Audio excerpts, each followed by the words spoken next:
341쪽입니다. 관상적 묵상이다. 그냥 묵상이 아니고 관상적 묵상이다. 하나님에 대한 사랑의 눈길이다. 여기에서 아벨라 테레사와 십자가 요한의 가르침은 관상적 묵상에 대해서 어떻게 가르치고 있느냐. 그 다음에 정적인 묵상, 실생활에 어떻게 결부하느냐, 영혼의 관상적 시선에 대해서, 즉 하나님 바라보는 것에 대해서 이야기하고 있습니다. 먼저 위에서 두 번째 줄, 하나님과의 관상적 이치에 도달하기를 바라는 영혼은 묵상, 즉 묵상기도의 수련을 쌓아야 한다. 아벨라 테레사나 십자가 요한은 누구나 다 이 묵상기도의 수련을 요구하고 있습니다. 십자가 요한은 이 묵상은 영혼 안에 극기하려는 결심을 더욱 단호하게 하는 데 목적이 있다. 극기가 뭐죠?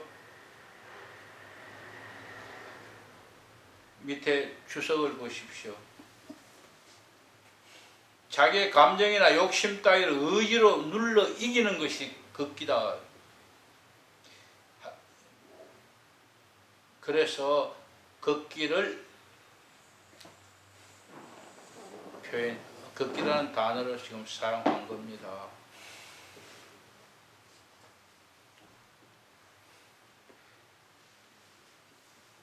내가 이 모든 것을 누르고 내가 이기겠다는 결심을 단단히 하도록 하기 위해서 묵상을 시킨다 하는 겁니다. 석 줄 내려가면 우리는 우리 안에 완전한 포기의 모범이신 그리스도를 본받고 싶어하는 마음을 지녀야 하며, 우리가 본받아야 할 대상은 예수님이다.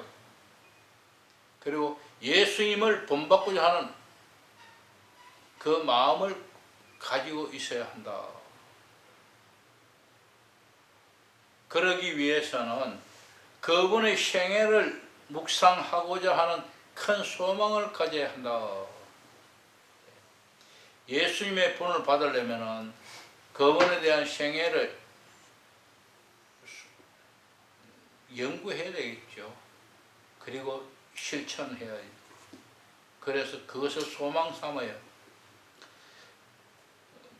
굵은 글씨로 된 부분 같이 한번 읽어봅니다. 시작. 사랑에 넘치는 묵상을 하며 그리스도를 사랑하는 마음에서 힘과 용기를 얻게 되어 영혼은 자진해서 그리스도처럼 살아보고 싶은 충동을 느끼게 될 것이다.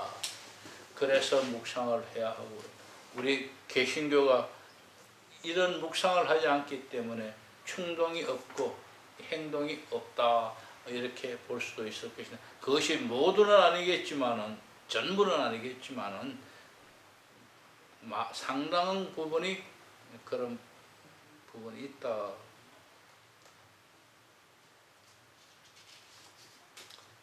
이것이 십자가 요한이 말하는 최종 목적이다.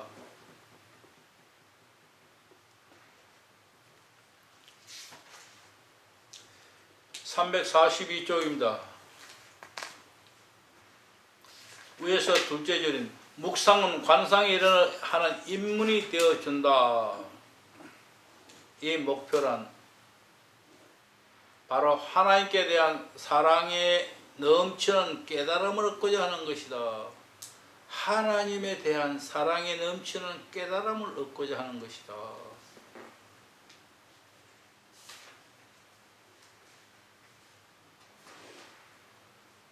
묵상은 관상에 이르는 입문이고,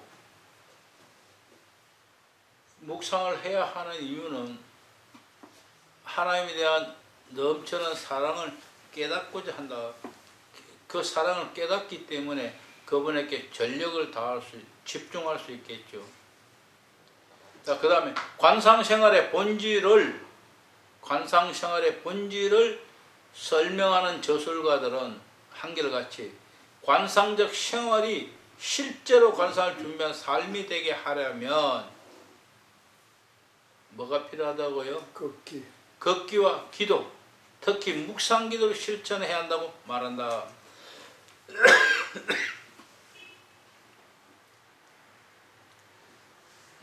관상 생활을 하려면은, 자, 여기서 일단 참고로 드려야 할 말씀이 있을 것 같습니다.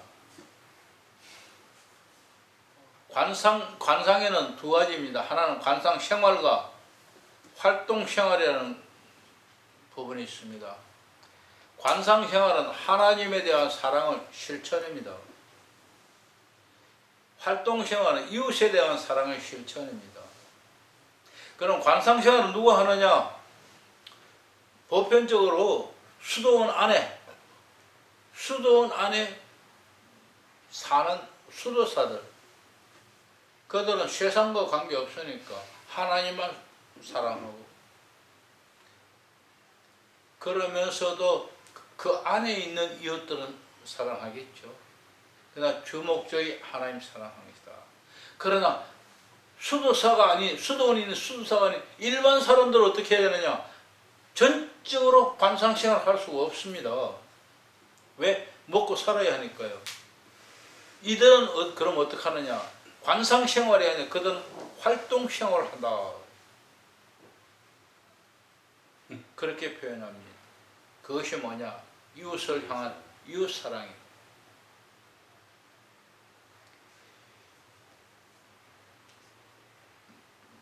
그래서 수도사들이 다 벗어버리고 세상을 떠나고 다 벗어버리고 심지어 맨발로 다니는 그 사람들 뭐냐? 활동생활, 세상의 일은 벗어 오직 하나님만 사랑하겠다. 하나님을 사랑하는 방법을 세상을 다 벗어버린 그런 부정의 방식이죠.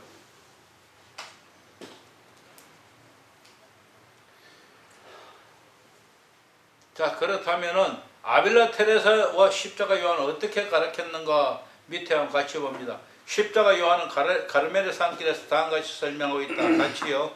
하나님의 일을 묵상한다, 추리한다 하는 그 목적이 당신께 대한 깨침과 사랑을 얻어내는 데 있다. 깨우침과 사랑을 얻어내는 데가 있다.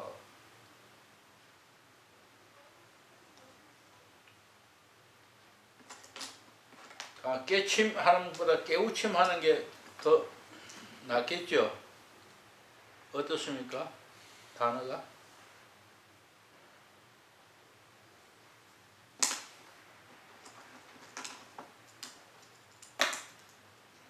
깨우침이 낫지.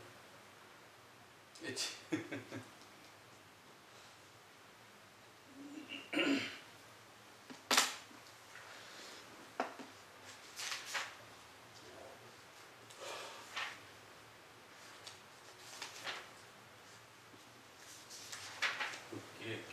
깨달음이나. 예. 깨우침입니다. 그게.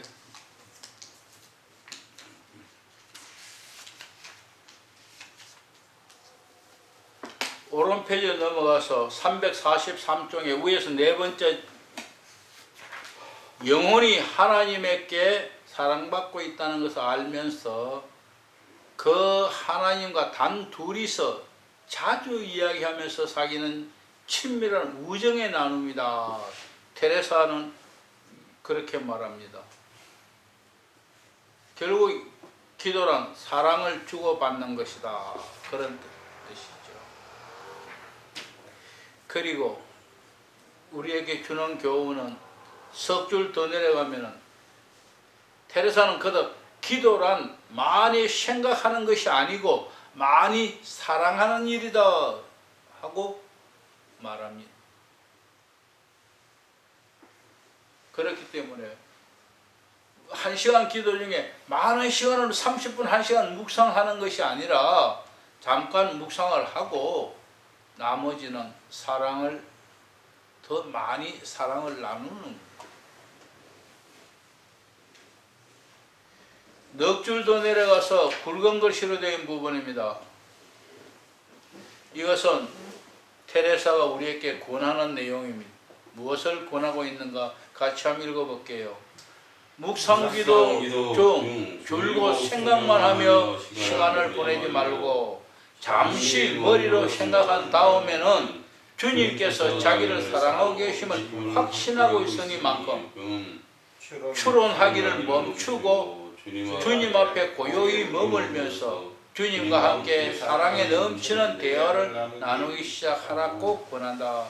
여기서 추론이라는 말과 상상이라는 말이 그냥 교대적으로 사용하고 있습니다.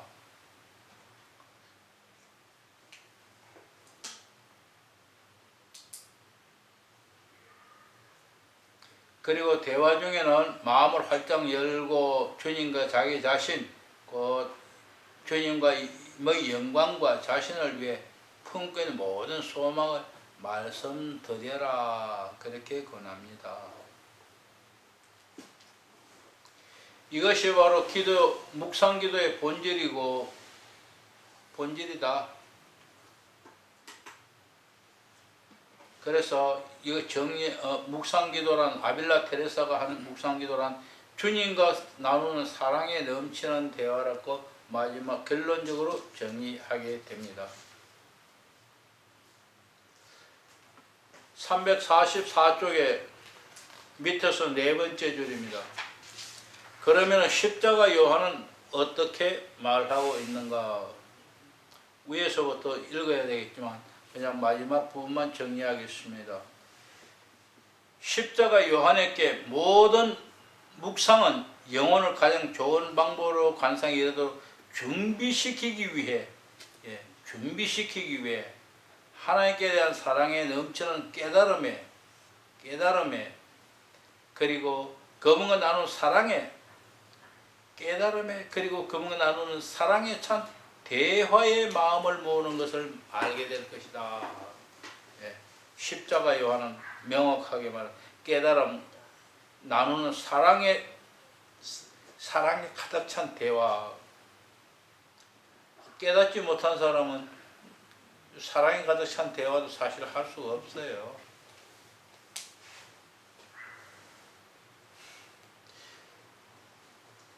(345쪽에) 이 정적인 묵상,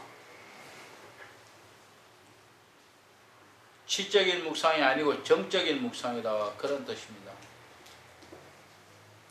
여기서 잠깐 정리하고 우선 정리해야 될 부분이 위에서 세 번째 줄인데요. 준비, 독서, 묵상, 대화, 감사, 봉헌, 청원 이렇게 7가지를 나열했습니다. 이것이 테레사가 말하는 얘기가 가르멜의 전통이라고 표현됐는데요. 아빌라 테레사가 하는 부분입니다. 준비, 독서, 묵상, 대화, 감사, 봉헌, 청원 이렇게 7가지를 단계를 말했습니다. 묵상의 단계. 그런데 알아야 하실 부분이 감사와 봉헌과 청원 끝에 3가지는 자유입니다. 감사를 하든지 안 하든지, 봉헌을 하든지 말든지, 청원하든지 말든지. 그러나 처음에 준비와 독서는 반드시 해야 합니다.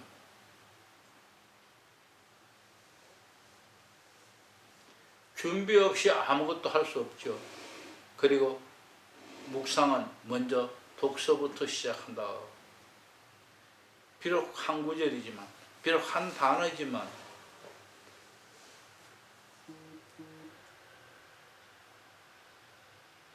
왜 준비해야 하느냐? 이유는 묵상을 잘하기 위해서입니다.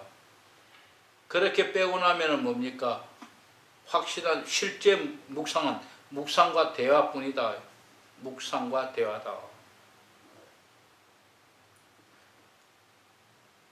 다르게 표현하면 묵상과 기도다 이렇게 표현할 수 있을 것입니다.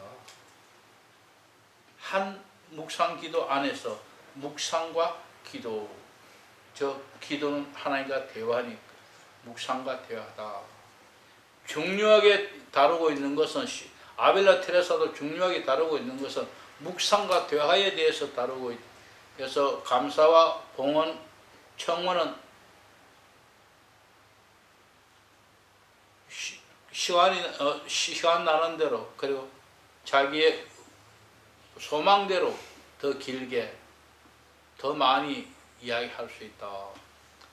그러나 준비와 독서는 반드시 해서 묵상을 잘 하도록 해야 한다. 그리고 묵상과 대화는 주여 하고 외치는 이런 대화가 아니고 내면적인 대화다 하는 것을 정의합니다. 자, 그럼 위에서 한 7째 줄 내려가면 준비와 독서는 묵상과 내적 대화를 잘 할 수 있도록 심리적으로 가장 좋은 상태가 되도록 준비시킨다. 지금 제가 설명했던 것을 다시 한번 정리하는 겁니다. 마지막 세 부분 감사, 봉헌, 청원은 하나님과 더 길게 대화하도록 도와주기 위한 것이다.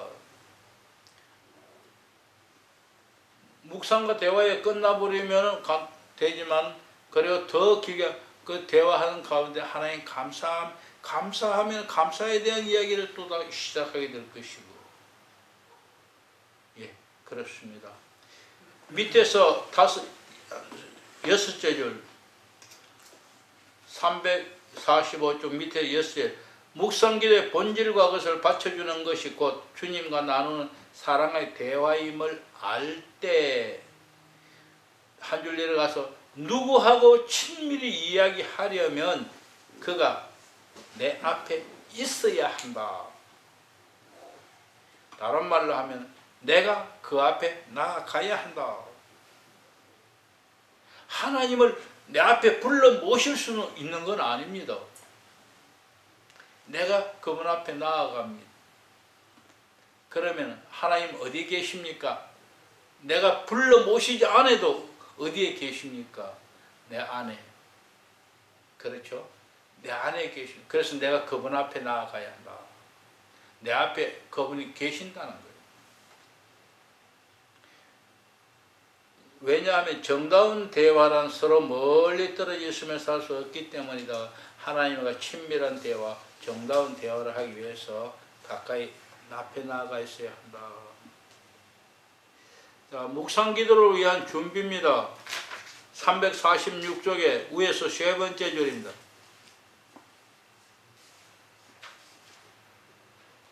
묵상기도에 대한 준비는 뭐냐?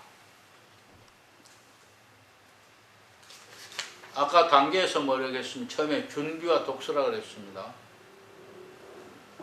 그 준비는 뭐냐? 찾았습니까? 셋째 줄. 묵상기도를 위한 준비는 하나님과 만나면서 그분 앞에 머무는 것이다. 또 이야기하지만 여호와의 말씀 앞서서 종이 순종하겠나이다 하고 그 앞에 나아가서 그대로 머무는 것이고, 우리의 영혼의 지성소에서 그분을 찾던 바로 그것이 있어야 한다. 내 마음 중심으로 내 마음 중심 깊이 거기에 우리가 마음을 두어야 한다.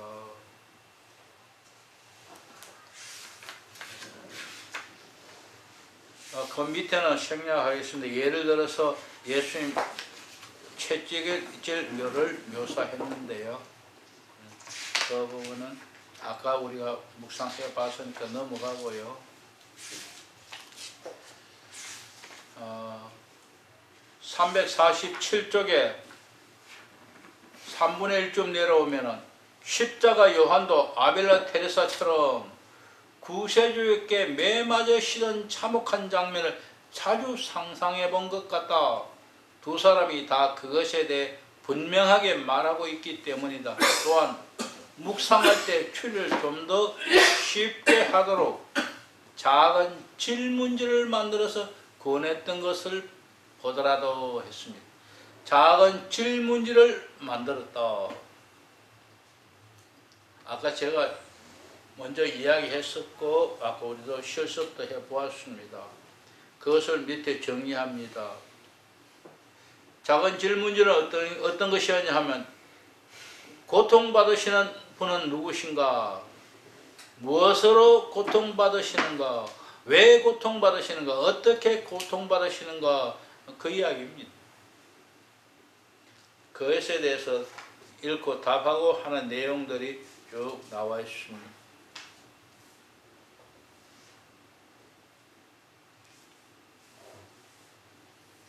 자, 348쪽에 갔어요. 밑에서 여섯째 줄 한번 찾아보십시오.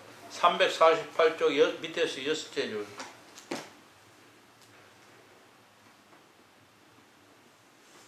나의 하나님 주님께서 이토록 저를 사랑해 주셨기에, 거기서부터 349쪽 저는 온전히 바쳐 주님을 섬기고 싶습니다. 거기까지 혼자가 아니라 그냥 천천히 작은 소리로 읽어보십시오. 시작. 예, 못 찾았습니까?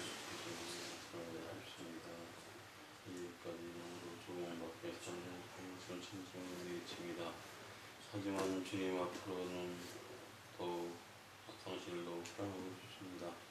당신의 거룩한 사랑에 저 자신을 바치고 싶습니다. 당신을 끊임없이 깊이 사랑하고 싶습니다. 당신 성령께 하나님의 사랑에서 진보하는 길을 열어주셨으니 저는 얼마나 행복합니까? 저는 때를 놓치고 싶지 않습니다. 끊임없이 신부를 바라며 저의 사랑의 말로만 그치게 하고 싶지 않습니다. 저의 사랑을 행동으로 보여주고 싶습니다. 주님이 당신의 거룩한 뜻을 이루면서 저를 온전히 주님을 섬기며 섬기고 싶습니다. 예, 이렇게 묵상을 하다 보면 이런 기도를 할 수밖에 없다. 그래서 집에 가서 이 부분은 다시 한번 조용히 읽어보시면, 묵상하시면서 조용히 하나하나 읽어보십시오. 아, 이렇게 묵상하는 거구나 하는 것을 충분히 이해할 수 있을 것입니다. 자, 지금 읽은 부분 끝에서 한 5-6줄 더 내려가면, 그러나 영성생활이 진보함에 따라 자동적으로 일어나는 현상으로 이제는 의지가 감수성을 더 지배하게 된다. 예, 이전에는 그냥 느낌으로 감정적인 대로 여러 가지로 움직였지만, 이제는 내 의지가, 내가 주님을 사랑해야지, 내가 주님의 말씀에 순종해야지 하는 이런 의지가 더 감정을 이겨나가요. 그래서 이것이 뭡니까? 바로 수련의 결과입니다. 그게 덕을 쌓는 것이고요. 밑에서 6에 보면 키로 신부가 했는데, 십자가 요한에 대한 가르침을 책으로 제일 먼저 쓴 사람이 키로 신부라고 이야기한답니다. 거기에 보면 영혼은 하나의 사랑의 행위 안에서 충실하게 하나님께 주의를 기울이고 있는 것이다. 적어도 짧은 순간이지만은 영혼은 일종의 사랑이 넘치는 눈길로 하나님을 주시할 수 있게 된다. 하나님을 주시한다. 우리가 집중하고 바라보는 것은 하나의 수련입니다. 그럴 때 하나님이 우리의 마지막 그것의 은혜로 그것을 거두시고 하나님이 임재 나타나 주신다.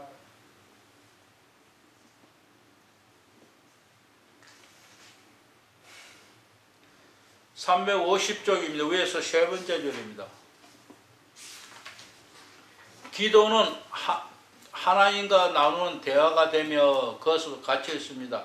영혼이 하나님께 말씀드릴 뿐만 아니라 하나님께서도 영혼과 더불어 말씀을 나누신다.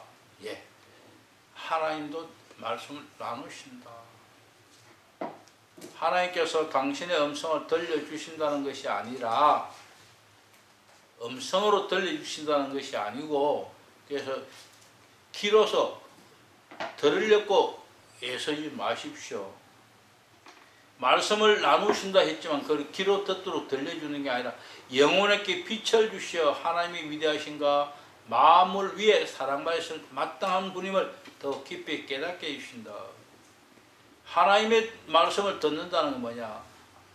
우리와 같이 소리를 해주거나 이렇게 해서 들려주는 게 아니라 영혼에게 빛을 주신다. 하나님의 빛을 주신다. 사실 하나님의 빛을 주시면 깨달아져요. 하나님의 빛을 주시면 우리 직관적으로 깨달아지는.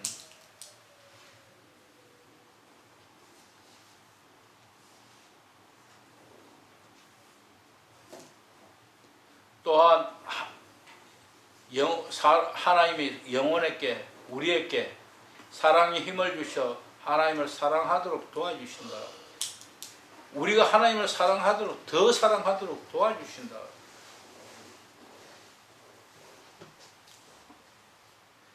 이처럼 의지가 충심으로 하나님께 향하는 고요하고 평화로운 대화, 즉 하나님의 거기부터 같이 읽읍시다. 하나님의 온화심의 눈길을 모음으로써 계속되는 내적 대화야말로 십자가 요한님께서 묵상기의 참된 목적이며 결과이다.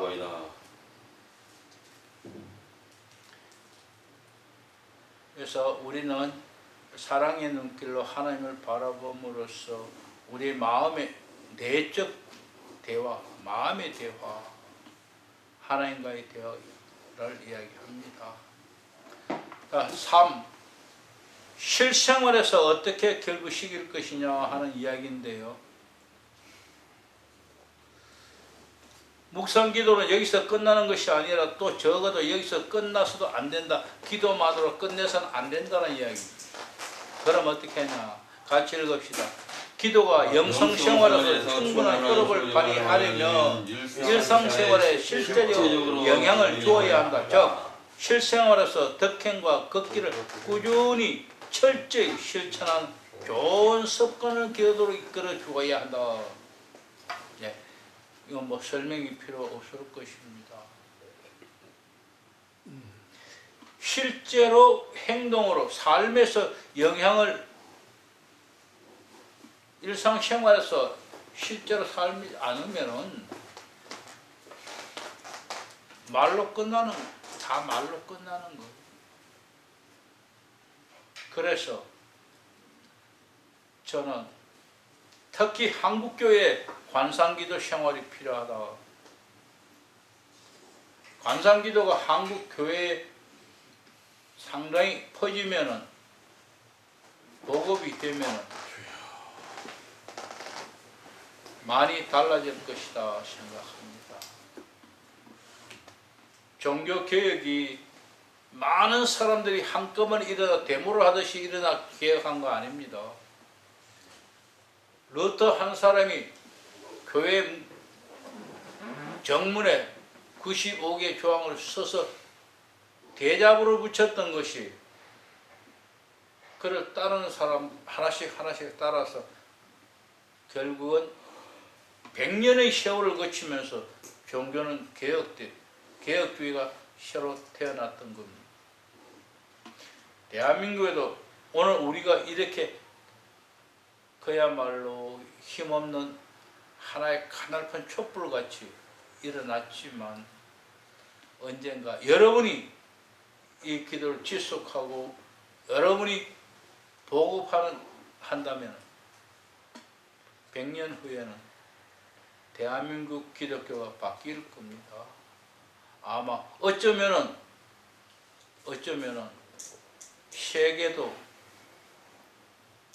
대한민국 기독교를 본보고 다 바뀌어져 갈지도 모릅니다. 그래서 여러분은 더 열심히 기도하고 공부하고 그리고 가르쳐야 합니다. 섣불리 잘 알지도 못하고 섣불리 가르치는 것은 교만입니다. 어쩌면 제가 대한민국에서 제일 교만한 사람일지도 모릅니다. 왜? 아직도 관상이 이르지 못했으면서 관상기도를 전한다는 것. 그러나 저는 이것을 하나의 사명으로 삼았습니다. 그래서 내 사명이라고 생각하기 때문에 내 힘이 닿는 데까지 전하고 자료를 남기려 하는 겁니다. 왜?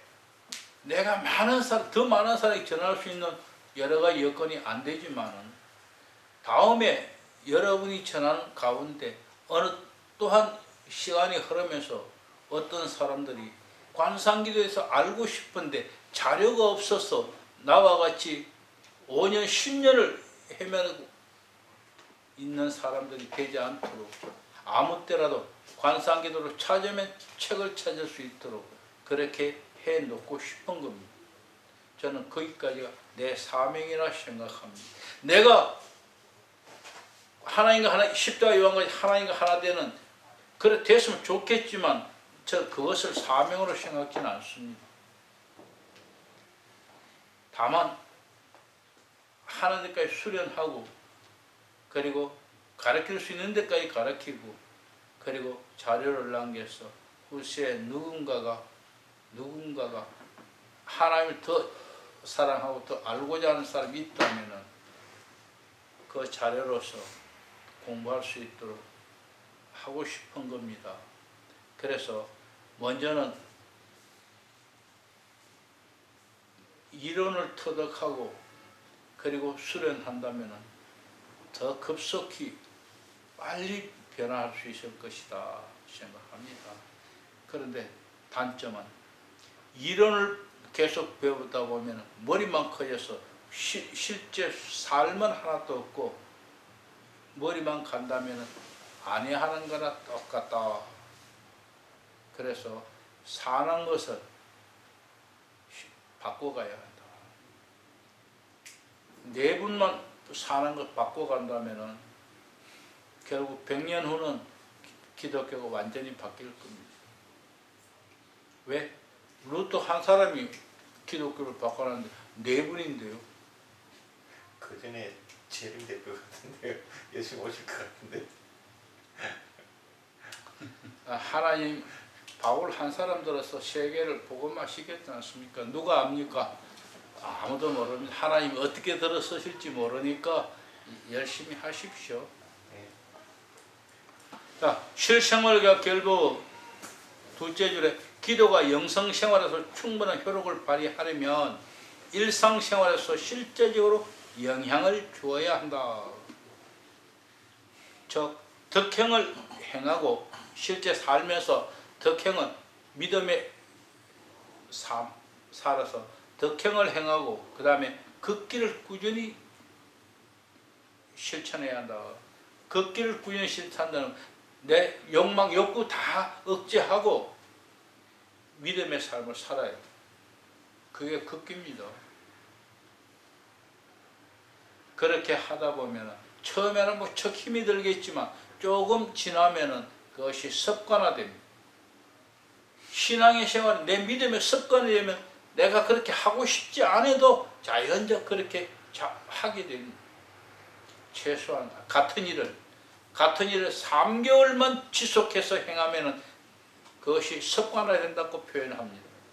심리학자들이 말입니다. 같은 일을 3개월만 반복하면은 습관화되어 버린다. 오늘 저와 여러분 이렇게 일주일에 한 번씩 모이지만 이렇게 한 3년만 해보십시오. 상당히 우선 생각이 바뀌어지고 생활이 조금씩 바뀌어질 것입니다. 3년 만에 완전히 바뀌지는 않겠지만 그래도 또 누가 하나님이 은혜로 십자가 요한은 9개월 만에 완전히 바뀌었는데 그분이 말씀하시기를 욕심만 버린다면 계란까지 포함했습니다. 욕심과 계란만 버린다면 3개월 안에도 완전한 관상이 이룰 수 있다고 표현했습니다. 여러분이 3개월 안에 되었으면 좋겠습니다. 자, 오른쪽에 351쪽에 위에서 6째 절입니다. 묵상기도의 마지막 부분은 같이 읽을까요? 이러한 실제적 계리를 다지고 더욱 확고하게 하기 위한 것이다. 예. 딴 거 없다. 이 묵상기도 하는 마지막 이거는 뭐냐? 실제 삶을 살아가도록 계리를 다지는 거다.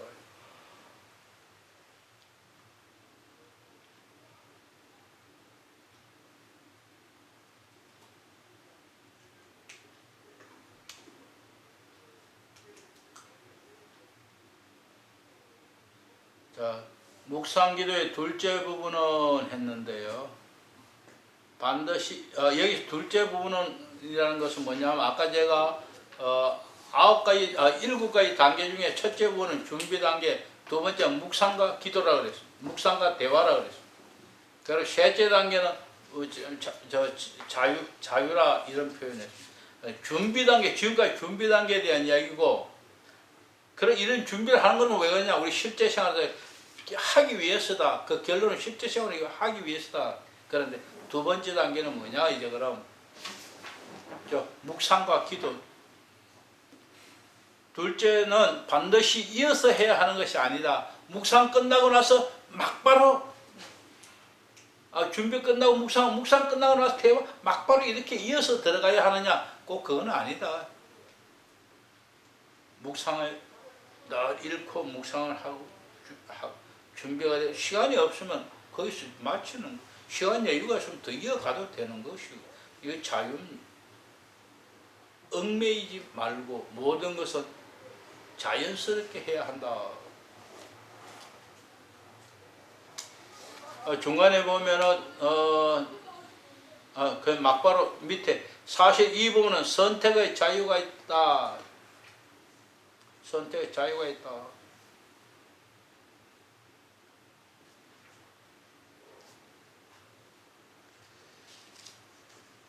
다음 페이지로 넘어갑니다. 그냥 거기는 가서 쭉 한번 보십시오. 이 352쪽에 352 십자가 요한이 인정한 테레사적 묵상 방법에는 감사와 봉헌과 청원이라는 마지막 세 가지 부분이 제시하고 있다. 넉 줄 내려가서 우리를 사랑하시기 때문에 고통당하시는 주님을 사랑하는 그 마음으로 묵상하면서 사랑에서 우러나오는 말을 거듭 말씀드리고 나면 영혼은 주님께 감사하는 마음을 표현하고 싶어진다. 사실은 대화가 다 이루어지고 나면은 감사합니다 소리밖에 안 나오죠. 그러나 이 대화가 안 이루어지면은 감사합니다 소리가 안 나올 겁니다. 353쪽 위에서 두 번째 절입니다. 자, 이제 우리는 이런 삶을 위해서 어떻게 해야 하냐? 같이 읽어볼까요? 보다 쉬운 것보다 보다 어려운 것을, 보다 즐거운 것보다 차라리 덜 즐거운 것을 택하기 위해. 예. 지난주에 했나요? 무슨 말씀을 드렸죠? 십자가 요한이 가르치는 건 여러 가지이지만은 결론적으로 우리가 기억해야 할 것은 뭐냐? 무엇인가를 선택할 때 작은 일이든 큰 일이든 선택을 해야 할 때는 먼저 남에게 양보하는 마음을 가져라. 그러려면은 그분이 나와 둘이 같이 있을 때는 네가 큰 거 가지고 내가 작은 거 가지고 사람 앞에서는 가면지기를 할 때도 할 수 있는데 보편적으로는 먼저 얼른 가서 큰 거 잡는 게 사람이지만 우리는 기독교인으로서 관상 기도를 하는 사람으로서 관상 생활을 하려고 하는 사람으로서 나는 못 이겨서라도 하나님의 말씀이니까 그렇게 교육받았으니까 작은 것을 택하자 이거. 작은 것을 택하자. 그런데 더 중요한 건 뭐냐? 사람 앞에서는 할 수 있는데 사람이 없을 때 길 가다 보니 두 개인데 내가 하나 가져간 내가 큰 것을 주워가지 말고 왜? 누군가가 와서 나보다 큰 거 가지고 가라. 나는 적은 거 가지고 바로 지금 요구하는 건 이겁니다. 사람들 앞에서는 할 수 있는데 사람이 없어도 내가 더 작은 거, 내가 더 나쁜 거. 왜? 이웃을 위해서. 다른 사람, 이웃을 위해서. 이것이 죄라 안 됩니다. 난 집에서 때때로 그것 때문에 다툽니다. 뭐라고 하는지 아면 맨날 손해만 보려고 그런다고. 나보고 때로는 집에 집 사람들 욕해요. 어쩔 수 없어요. 왜? 내가 욕 얻어먹는 것이 상급이니까. 집 사람들을 거기까지 교육시킬 수가 없어요. 나로서 지금. 다만 나 하나만이라 조금 더, 내가 완전히는 아닙니다. 조금 더, 한 가지 더, 한 가지만 더 하자. 그 생각을 하고 있어요. 그래서 내 생활이 누가 따라다니시 보면 똑같아. 이놈이나 저놈이나 다 같아. 근데 하다 딱 생각날 때 그때 아참 거기서 멈추고 한 가지 더 바꾸자. 지금의 생활은 이제 시작입니다. 그래서 십자가 요한은 그렇게 명령을 하듯이 명령을 했고 방법을 제시했지만은 저는 그것을 100% 순종을 하지 못하고 있는 현실이기 때문에 뭐냐, 생각날 때마다 한 가지씩 고쳐 나가자. 저는 그렇게 시급하고 살아가고 있습니다. 그래서 누가 말하면 야 너는 뭐 말하는 대로 다 사냐? 그렇게 말하면 절대 그렇게 못 삽니다. 그러나 그때마다 생각이 날 때마다 하나씩 고쳐 나가고 있다. 그것만은 말하고 싶습니다. 그래서 많은 것은 못 고쳤지만 그냥 조금씩 고쳐 갑니다.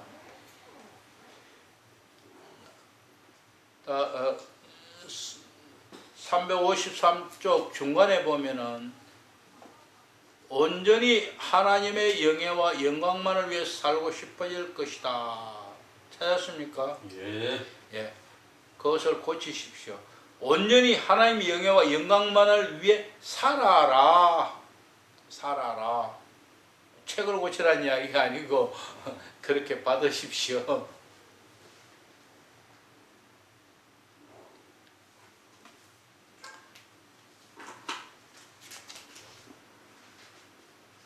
자, 밑에서 두 번째 줄에 보면은 353 밑에 좋은 결심만으로 부족하다는 것도 알아라.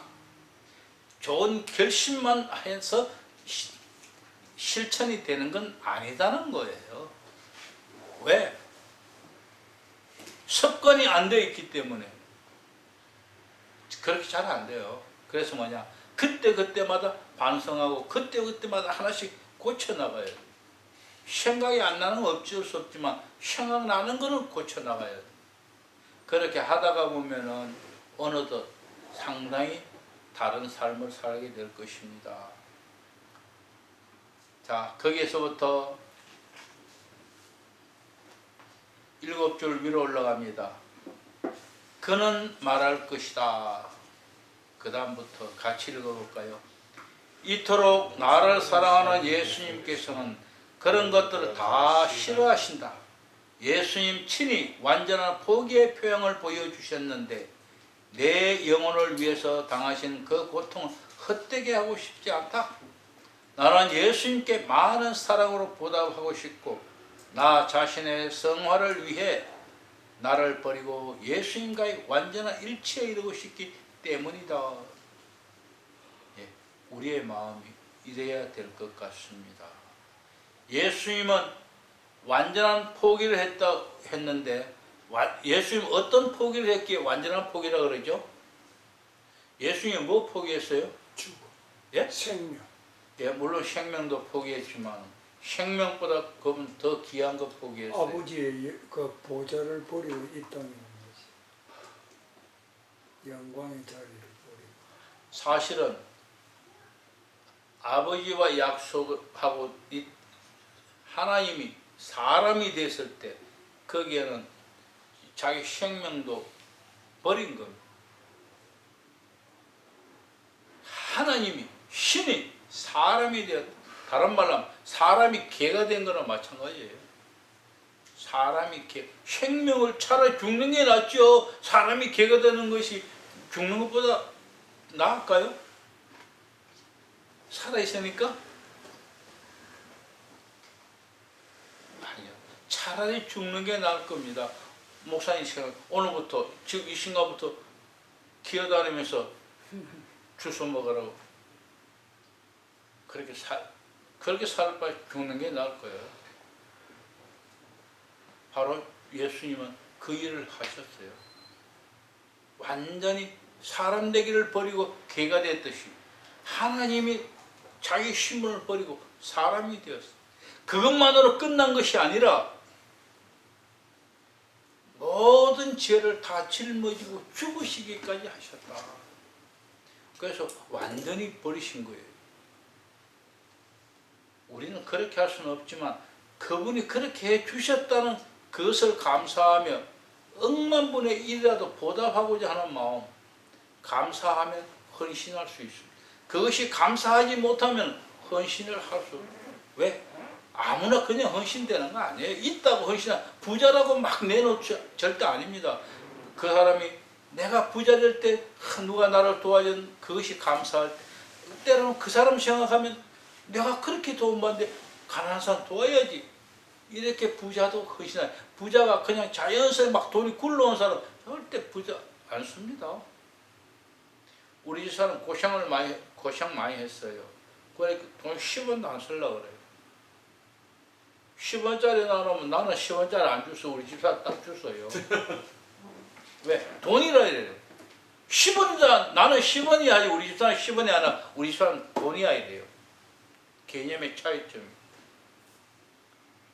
나는 10,000원도 그냥 투척 안 해요. 우리 집사람 1,000원짜리도 100원짜리도 투척 안 해요.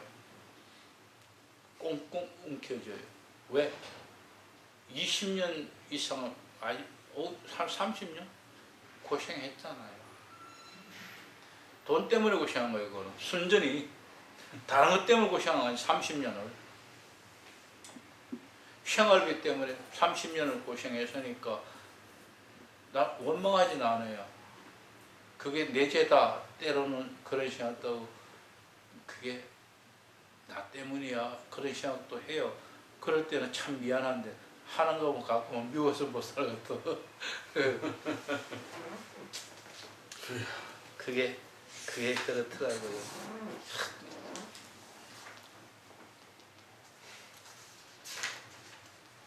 자, 다음 페이지 넘어가 봅니다. 354쪽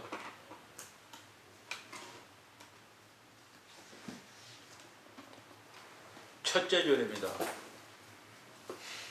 그 초자연적인 일이며 더 정확히 말하자면 은총 생활에 관한 문제다. 뭐가요? 조금 전에 읽었던 거. 하나님의 사랑을 보도하고 싶어하고 하나님과 완전히 일치되고자 하는 저 관상은 초자연적인 일이다. 그것은 초자연적인 일이지만 하나님의 은총으로 이루어지는 일이다. 그래서 하나님께 맡겨야, 그리고 그 은총을 받으려면 똥그릇에 금을 담아 주시겠습니까? 금을 담으려면 금그릇으로 반짝반짝 빛을 금을 담을 만한 그릇이 되어야죠. 그래서 우리를 갈고 닦아야 합니다. 제가 담배 끊었는데 어떻게 끊었다 했습니까? 어느 날 보니까 하나님의 성전은 파짝파짝 나는 금으로 다 보창했는데 하나님이 계시는 이 성전은 니코틴으로 새까맣게 덮였더라고요. 그것을 보는 순간 아차 이거 아니었다. 내 성전 황금으로 칠하지 못해도 이 니코틴 닦아내야겠다. 그래서 담배 끊었던 거예요.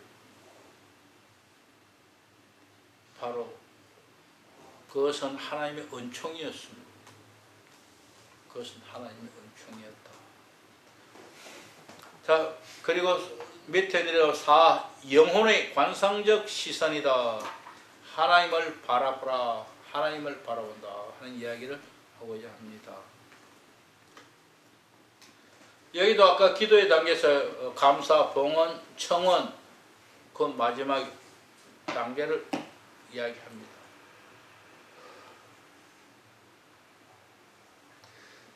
그러한 감사, 봉헌, 청원으로 이루어진 이 모든 사랑의 대화는 결국 이 사랑에 대한 하나님과의 대화죠. 대화는 결국 실제적으로 사랑 생활을 하도록 준비시켜 영혼을 실생활에 관대한 행위를 통해 사랑을 보여주기 시작한다.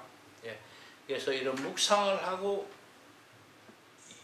이러한 삶을 살기 시작하면은 어떻게 되는가?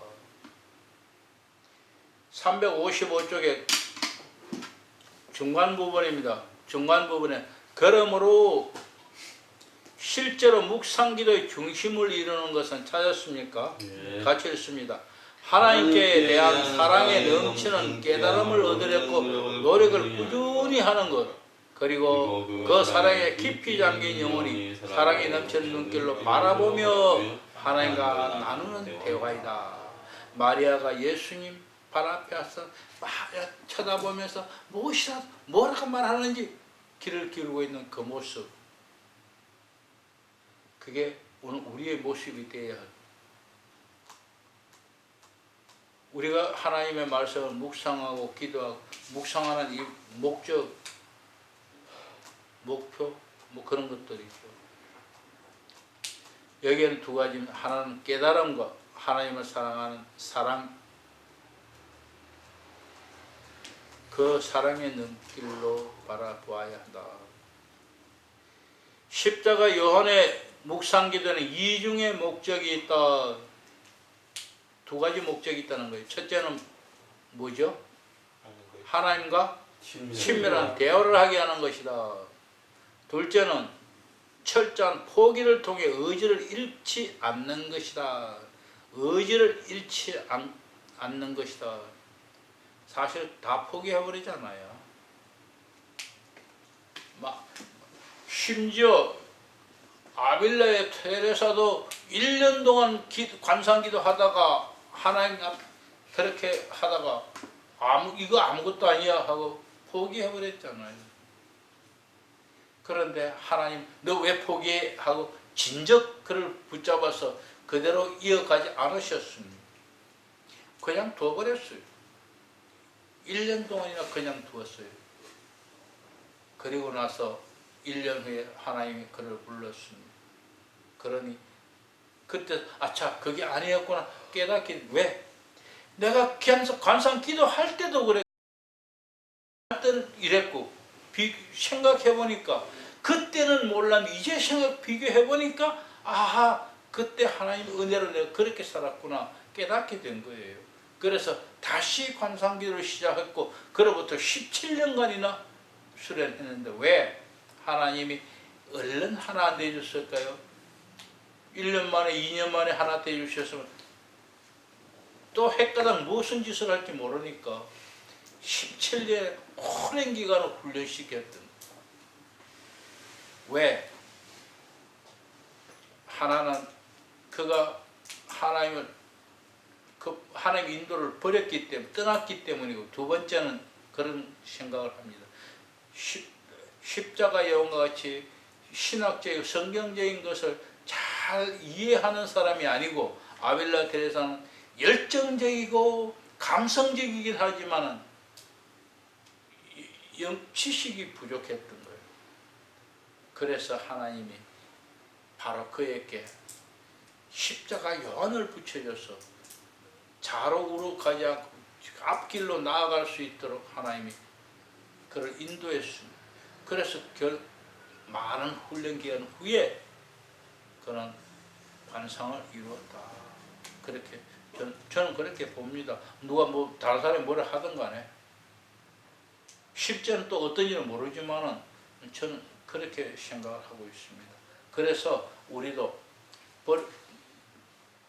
떠나지 않고 거침없이 하나님과 함께 있기만 한다면 어느 땐가 하나님이 훌쩍 우리를 담을 뛰어넘도록 해 주실 것입니다.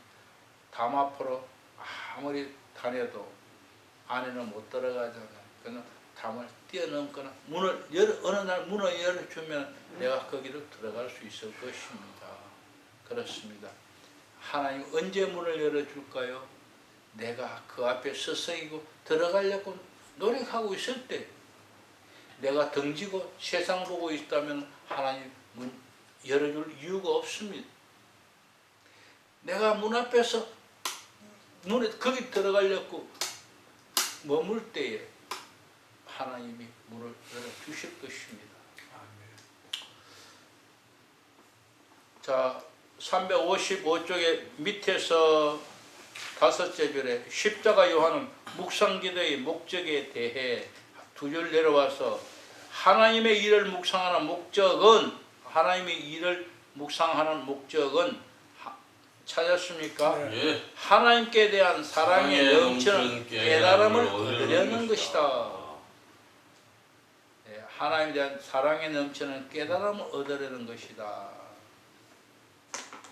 네, 그 사랑을 깨닫지 못하면은 그냥 읽어보겠습니다. 사랑에 넘치는 깨달음은 마지막 줄에 그것은 오히려 하나님의 신비를 마음과 깊이 헤아려 봄으로써, 마음과 깊이 헤아려 봄, 묵상이죠. 지금까지 하나님을 사랑했던 것보다 더 사랑하고 싶다는 느끼게 하는 묵상 끝에 오게 되는 오히려 고요하고 평안한 영성적 마음의 자세다. 깊이 묵상하다 보면 더욱 하나님을 사랑하게 되고, 그래서 우리의 마음이 더 편안해. 하나님 사랑하는 그 하나님 안에 있기 때문에, 그 하나님 사랑을 느끼기 때문에 더 마음이 편안해집니다. 가정주부들이 자기 남편이 바람을 핀다 생각하지 않고 내 남편은 절대 바람 안 피는 사람이야 하고 믿을 때, 그는 남편 늦게 들어오든지 밤을 새우더라도 투적 별로 하자 고생했다고 위로하고 아침에 밖으로 반찬도 좋을 겁니다. 그런데 의심하기 시작하면은, 저녁 일찍이 들어오면 이거 낮에 가서 나 딴짓하고 저녁 일찍이 들어왔다 그래요. 오해도 해요. 그렇습니다. 하나님도 마찬가지입니다. 우리가 하나님을 향해서 하나님 사랑하는 말 그분을 열심히 바라보고 나아간다면은 하나님이 우리에게 편안한 마음을 주셔요. 그래서 마음이 편안하고 마음이 평정을 이루지만, 그렇지 못할 때는 하나님이 내게서 떠났나 보다. 하나님 이제 나 기도 안 들어주시나 보다. 하나님 이제 날 멀리 하시나 보다. 마음이 불안해지기 시작합니다. 그래서 내가 하나님 계속 바라보고 나아간다면 하나님이 절대로 나를 놓지 않으신다. 그러나 때로는 나를 더 성장하기 위해서 메마른 곳으로 모르는 척하고 하나님이 보고 계실 때도 있다. 이것을 우리가 깨닫는다면 담을 뛰어넘을 수 있을 것입니다. 바로 이것이 깨달음. 우리가 묵상하면서, 하나님 묵상하면서 그 앞에 계속 나아가서 깨달아야 하는 건 뭡니까? 하나님이 없는 것 같아도, 하나님이 안 보이는 것 같아도, 하나님이 나를 사랑하지 않는 것 같아도, 하나님이 나와 멀리 있는 것 같아도 하나님은 내 안에 계시다. 언제나 나라고 함께하고 언제나 나를 보고 계신다는 것을 깨달아야, 그런다면 나는 언제나 그분을 보고 사랑할 수 있을 것입니다. 그래서 더욱더 보이든 안 보이든, 나타나든 안 나타나든, 응답이 있든 없든 그냥 하나님 함께 즐거이 살아갈 수 있을 것입니다. 그것이 십자가 요한이 말하는 묵상이고 관상이고 깨달음이, 그게 깨달음이고 그게 하나님에 대한 사랑이라는 거 잊지 말았으면 좋겠습니다.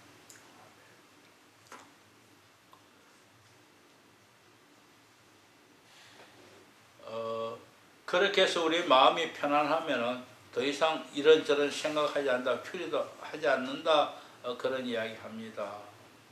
내려가서 밑에서 세 번째 줄입니다. 356쪽 밑에서 세 번째 줄. 더 앞으로 나아가려면, 여기서 멈추지 않고 더 앞으로 나아가려면 갇혀 있습니다. 우리는 또한 주님의 중재가 필요하다. 예, 주님의 중재가 필요하다. 사실 주님께서 그 영혼을 만나러 오셔서 그의 갈망을 채워주실 것이다. 그렇지만 주님께서는 많은 이들이 전혀 예기치 않은 방식으로 즉 영혼 안의 위기를 몸이 건조함으로라는 괴로운 위기를 겪게 하시면서 그를 만나러 오신다. 이것이 바로 하나님 편에서 하시는 일이다. 하나님 우리한테 늘 즐겁고 좋은 것으로만 주는 게 아니라 때로는 우리 몸이 그냥 메마르게 우리를 광야로 몰아내듯이 내가 광야에 있는 사막에 있는 것 같이 아무것도 보이지도 들리지도 않고 나타나지도 않고 응답도 없고 그런 메마름을 우리에게 주면서 우리가 영원히 더 날아오를 수 있도록 하신다. 우리의 영혼의 고통. 그래서 십자가 요한은 반드시 길든 짧든 한 번의 고통을 겪어야 한다. 그렇게 그분은 말씀하십니다.